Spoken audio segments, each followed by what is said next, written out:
बच्चों, कैसे हैं आप? फटाफट खटाफट सीरीज में आपका फिर से स्वागत है। आज मैं आपको बताऊंगा कि DNA replication semi conservative type होता है। आप यहां देख सकते हैं कि इकोलाई बैक्टीरिया है, इसके अंदर डीएनए बना हुआ है और इसमें जो नाइट्रोजन होगी वो N14 होगी, मतलब उसका एटॉमिक मास जो होगा वो 14 होगा।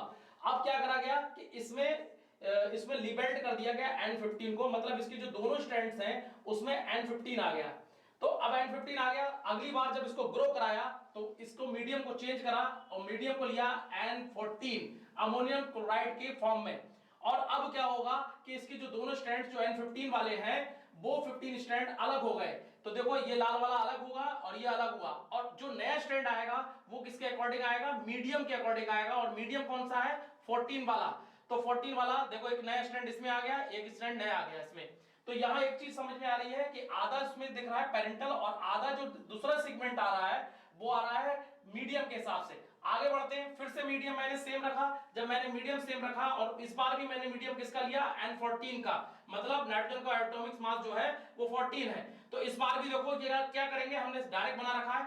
देखो यहां पर ये हरा कर दिया, मान लो एक है यहां पर, यहां या रेड कलर का हो गया, फिर यहां पर एक हरा, फिर यहां पर रेड। अब आप कहोगे सर बने तो चारों हैं, तो मैं ये बताना चाह रहा हूं कि देखो ये जो हरा और लाल है, एक हरा और एक लाल, इसमें डिवाइड हुआ, ये भी एक है लाल और एक हरा। इसके बाद क्या हुआ, जो मीडियम है वो मीडियम क्या करेगा? मीडियम केवल ग्रीन लेके आएगा। तो जो ग्रीन वाला है इसमें एक ग्रीन जुड़ गया, जो लाल वाला है इसमें भी एक ग्रीन जुड़ गया, जो लाल वाला उसमें भी एक ग्रीन जुड़ गया, जो ग्रीन वाला उसमें भी एक ग्रीन जुड़ गया। मतलब नया स्ट्रैंड जो जुड़ा वो मीडियम के हिसाब से जुड़ा, सबके अंदर ग्रीन ग्रीन ग्रीन जुड़ता चला गया।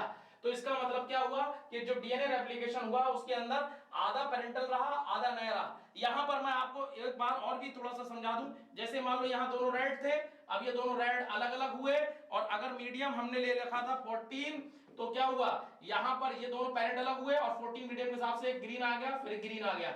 ऐसे ही अगले वाले में दिखाया गया है। क्या दिखाया गया है? यहां पर भी हमने ग्रीन लाल लाल अलग करा और हरा हरा, यहां पर जो ग्रीन ग्रीन वाला है वो भी अलग कर दिया। अब हमने फिर से मीडियम को क्या करा बेटा? 14 कर दिया। तो अब जो नया स्ट्रैंड आएगा वो कौन सा आएगा? 14 वाला। ठीक है, ग्रीन ग्रीन ग्रीन ग्रीन। तो ये ऐसा ही यहां पर दिख रहा है। अब होता क्या है कि यहां पर आपको जो टेस्ट ट्यूब टाइप की बनी हुई है, तो एक मेथड होता है जिससे पता चलता है कि भैया जो डीएनए जो N15 है, N15 एक हैवी आइसोटोप है और N14 जो है वो नॉर्मल एटॉमिक मास है नाइट्रोजन का। तो इसमें देखो N15 N15 जो नीचे की तरफ दिख रहा है, जबकि यहां पर N14 और N15 ये हाइब्रिड है। मतलब क्या है?